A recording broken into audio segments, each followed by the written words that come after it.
Welcome to HFY Aliens Battle, where humanity proves time and time again that we are not to be underestimated. If you love stories of human resilience, bravery, and defiance against overwhelming odds, you're in the right place. Subscribe now to HFY Aliens Battle and never miss a fight for humanity's survival. Hit the bell icon so you're always ready for the next battle. Now, let's dive into today's story, The Calm Before the Storm. The sun over Outpost 47 wasn't like the warm golden glow of Earth's sky.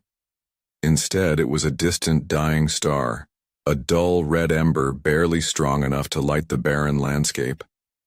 The colony sat on a rocky plateau, surrounded by jagged cliffs and deep crevices.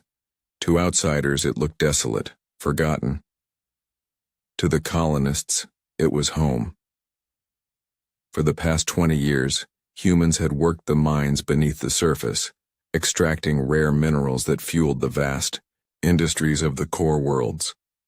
It was hard work, but it was honest. The people here weren't soldiers. They were engineers, scientists, farmers, traders, ordinary men and women who had come to the far edge of space seeking opportunity. Only one man among them had ever known, War. Colonel Elias Grant, once a decorated officer in the Terran Defense Corps, had chosen to retire here, far away from the conflicts of the past. His days of fighting were long behind him. At least that's what he had thought. The colony was peaceful. The days passed with the steady rhythm of mining drills and trade convoys. The biggest concerns were equipment failures and supply delays.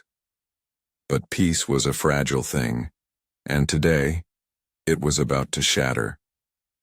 The first signs of trouble? It started with a single blip on the long-range scanner. At first, the colony's radar technician, Mira Lawson, thought it was just another asteroid drifting through space. The system had plenty of those. But something about its movement felt wrong. Too fast, too direct. She ran a second scan, then a third.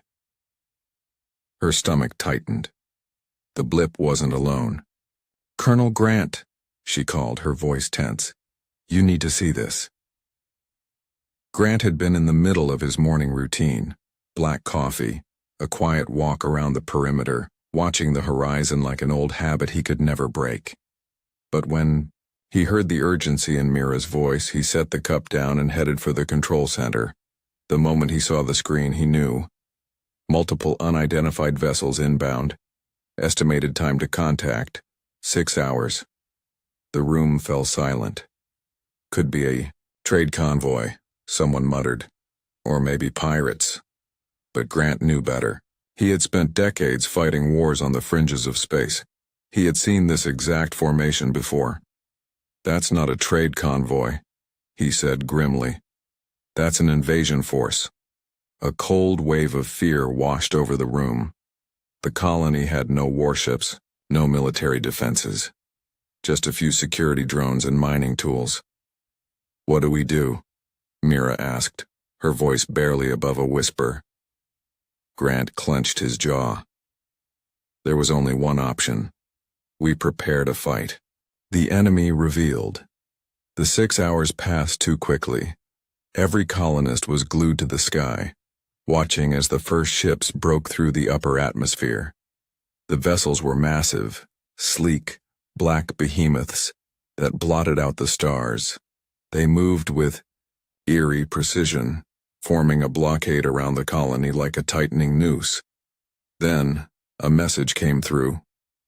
The voice was deep, guttural, filled with the confidence of a predator addressing its prey. "This world belongs to the Khazrath now. Surrender, and you will be spared. Resist, and you will be erased." A holographic image flickered to life in the control center. The Khazrath warlord stood tall, towering over any human. His thick, scaled hide shimmered under the glow of his command deck. Cold yellow eyes locked onto the camera, filled with amusement, as if he already knew the answer but was giving the humans a chance to beg anyway. No one spoke. No one moved. Every colonist turned to Colonel Grant. Slowly, he stepped forward, his expression carved from stone. He leaned in, staring directly into the warlord's eyes, and with a voice that held no fear, he spoke. "We don't kneel." The warlord's amusement vanished.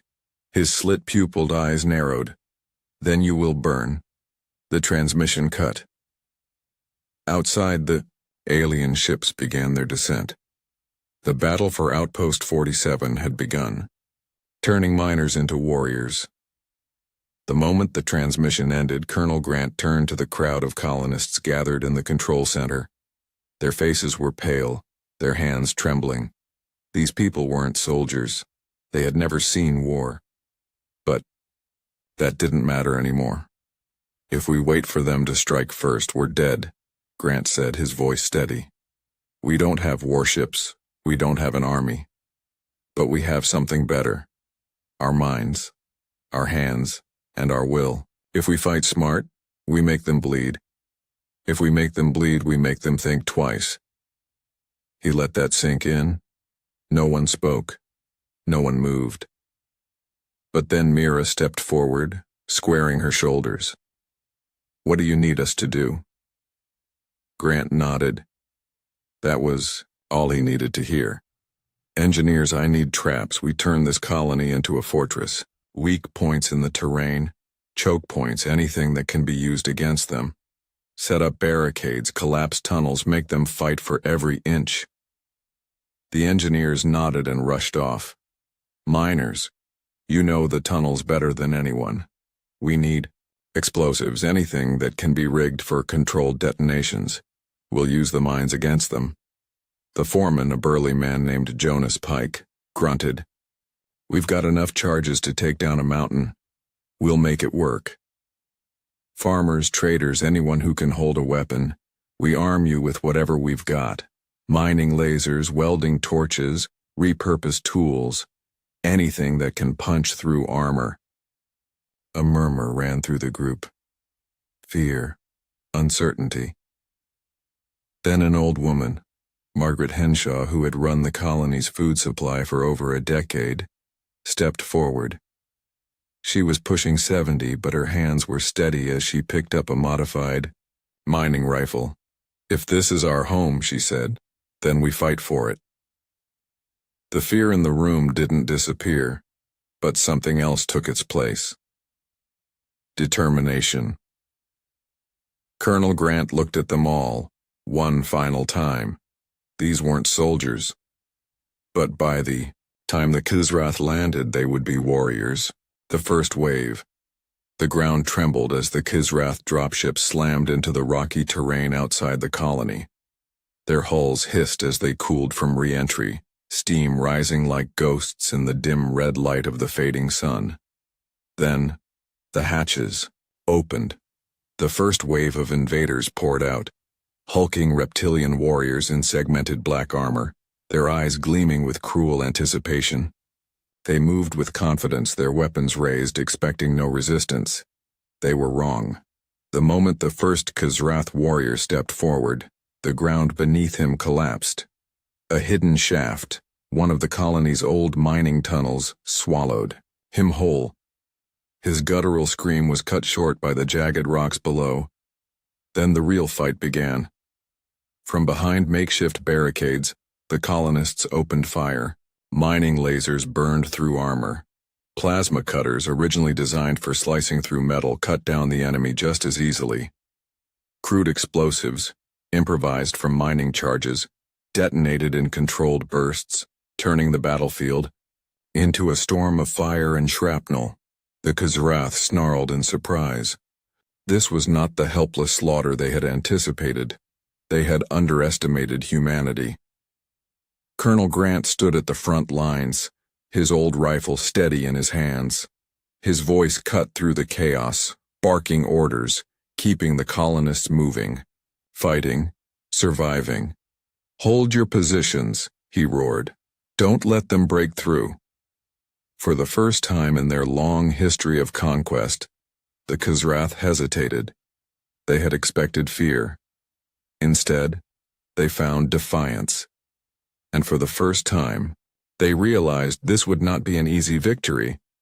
The cost of defiant smoke and fire choked the colony streets. The air smelled of scorched metal and burning flesh. The first wave of Khazrath warriors had been driven back, their dead littering the battlefield. But the victory had come at a price. Margaret Henshaw lay slumped against a crate, her mining rifle still clutched in her hands. A plasma blast had torn through her side, but she had fought until the very end. Jonas Pike knelt beside her, jaw clenched, eyes filled with grief. "We lost too many," Mira whispered, her face streaked with dirt and blood. Grant scanned the battlefield. The makeshift barricades had been reduced to rubble. Ammunition was running low. The wounded outnumbered the medics, and the Khazrath weren't done yet. From the ridge beyond the colony, new ships were landing. These weren't ordinary foot soldiers. Heavies, larger, stronger, armed with energy shields and heavier weaponry. Grant took a slow breath. He had seen this before. The first wave had been a test. Now the real slaughter would begin, but something flickered in his mind. An old tactic from a war long past. The kind of strategy that didn't rely on brute force, but on deception. "We can't win a direct fight," he said, his voice steady. "But we can make them think we already have."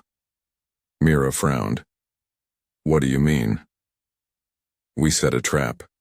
He turned to the remaining engineers. "Collapse the main tunnel entrance. Make it look like we're retreating underground. Make them think we're cornered." Jonas' eyes widened. "And when they come in after us?" Grant's expression was grim. "We bury them." The colonists exchanged glances. The plan was risky. If it failed, they'd all be dead. But then, Jonas pushed himself up, wiping the blood from his forehead. "Then, let's make sure it works." Around him, the others nodded. The fight wasn't over. Not yet. Luring the beast into the trap. The colony fell eerily silent. Fires still smoldered, casting flickering shadows against the cracked walls. The dead lay where they had fallen, their weapons still clutched in stiff hands. To the Khazrath, it looked like a battlefield already won. From their vantage point, the warlord watched with cold satisfaction. The humans had fought harder than expected, but they had broken. Their survivors had fled underground, retreating into the mining tunnels like frightened prey, exactly as he expected. With a flick of his clawed hand, he signaled his elite forces forward. The heavies marched with mechanical precision, their reinforced armor reflecting the firelight. The plan was simple: follow the humans into their tunnels, corner them, and erase them from existence. But as the first Khazrath soldier stepped inside, the ground gave a hollow groan beneath his feet. The moment the 10th warrior entered, the trap was sprung. Boom! A chain of explosives detonated in perfect sequence, collapsing the tunnel entrance behind them. The aliens inside were instantly entombed. The warlord snarled, his eyes widening in rage. Fools! Do they think burying themselves will save them? He turned to his second in command. Break through the rubble. We'll rip them apart stone by stone! But as his warriors rushed to clear the collapse, none of them noticed the blinking red lights scattered across the battlefield. More charges! And then the entire colony exploded, fire and fury. The detonation ripped through Outpost 47 like a vengeful storm. Explosives, rigged to the colony's remaining infrastructure, turned buildings into fireballs. Shockwaves blasted through the battlefield, sending debris and bodies flying. The Khazrath warlord barely had time to react before the ground beneath him cracked apart. The sheer force of the explosion sent him crashing onto the rocky terrain, his elite forces thrown into chaos.